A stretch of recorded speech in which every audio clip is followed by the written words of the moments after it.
ಹುತ್ತಿಗೆ ಇಲ್ಲಡ ಲೇಖ ಅಮ್ಮನ ಹೋಗಿ ಮೇಡ ಮಾಡಕಾಲ ಕರಿಯ ಇಲ್ಲಡ ಅದೆನ್ನ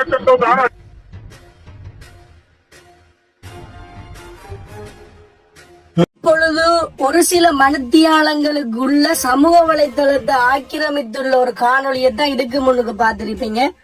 ஒரு கடமையில இருந்த அதிகாரிகள் இருவர், அதிலேயும் ஒருவர் மட்டக்களப்பை சேர்ந்த நபர் போல அவருக்கு கடுமையாக தாக்கி பேசுகின்ற அந்த காணொலியை தான் நீங்க பார்த்திருப்பீங்க. உண்மைக்குமே தாக்கி பேசுகின்றது பிழைதான். அதுவும் மட்டக்களப்பை குறிப்பிட்டு பேசுறாரு. மட்டக்களப்பு வாழ் தமிழர்களாக எங்களுக்குமே ஒரு வேதனையாக கவலையாக இருக்கு இந்த விடயம். இந்த விடயத்துக்கு இப்ப பலர் சமூக வலைதளங்கள்ல பல போஸ்டுகளை பகிர்ந்துட்டு வராங்க. அந்த போஸ்டை நான் இணைச்சிருக்கிறேன். இதுக்கு ஏகேடி மற்றும் மட்டக்களப்பு பாராளுமன்ற உறுப்பினர், என்பிபி பாராளுமன்ற உறுப்பினர் கந்தசாமி பிரபு அவர்கள் இதுக்கு ஒரு தீர்வு ஒன்று எடுக்கணும். அவரை அடைக்கணும். அப்பதான் ஒரு மாற்றம் ஒன்று வரும் என்று. முதலாவது, எடுத்த உடனே எல்லாத்துக்கும் அனுரகுமார திசாநாயக்கு தான் பதில் சொல்லணும், கந்தசாமி பிறகுதான் பதில் சொல்லணும் என்று சொல்லி கதைக்கிறத விடுங்க. அதுவும் கந்தசாமி பிறகு பதில் சொல்ல வேண்டிய நிறைய விடயங்கள், நிறைய பிரச்சனைகள் இருக்கு. அதுக்கு அவர் பதில் சொல்லணும். அதுக்கு அவரை தூண்டுங்க. அதுக்கு அவரை மோட்டிவேட் பண்ணுங்க. அதுல எந்த ஒரு பிரச்சனையும் இல்லை. ஆனா அதை தாண்டி எல்லா விஷயத்துக்கும் ஏகேடி தான் பதில் சொல்லணும் இல்ல.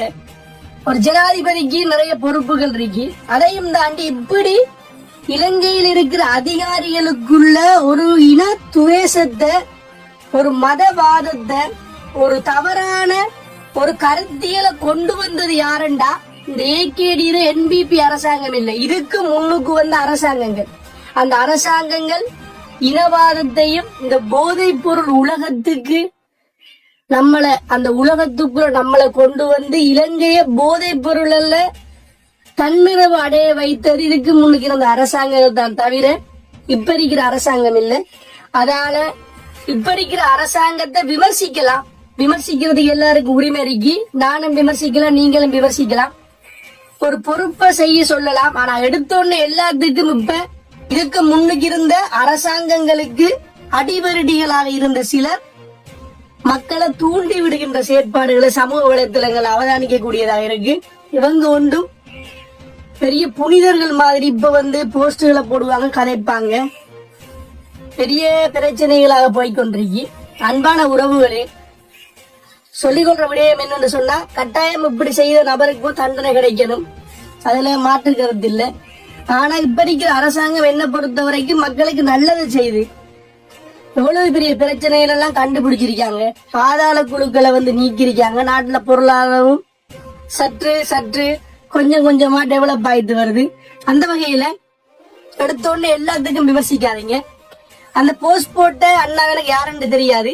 அவரோட பேரு கூட நான் போடல, கட் பண்ணி தான் போட்டிருக்கேன். அவரோட எனக்கு தனிப்பட்ட முரண்பாடு இல்லை. நீங்க எப்படியே நினைக்க வேணாம். ஆனா அந்த விடயத்தை எனக்கு சொல்லணும் போல இருந்தது. நல்லதை பாராட்டணும். தவறு நடந்தா தட்டி கேட்கணும், அதுல மாற்றம் இல்லை. ஆனா அந்த தவறை மட்டும் வச்சு அரசாங்கத்தை வீழ்த்துது. மன்னர் நடக்கிற பிரச்சனையை வச்சு அரசாங்கத்தை முழுமையாக விமர்சிக்கிற பின்னுக்கு ஆரம்பிக்காங்கன்னு சொன்னா, இதுக்கு முன்னுக்கு இருந்த அரசியல்வாதிகளுக்கு ஆதரவாக செயற்பட்ட நபர்கள்.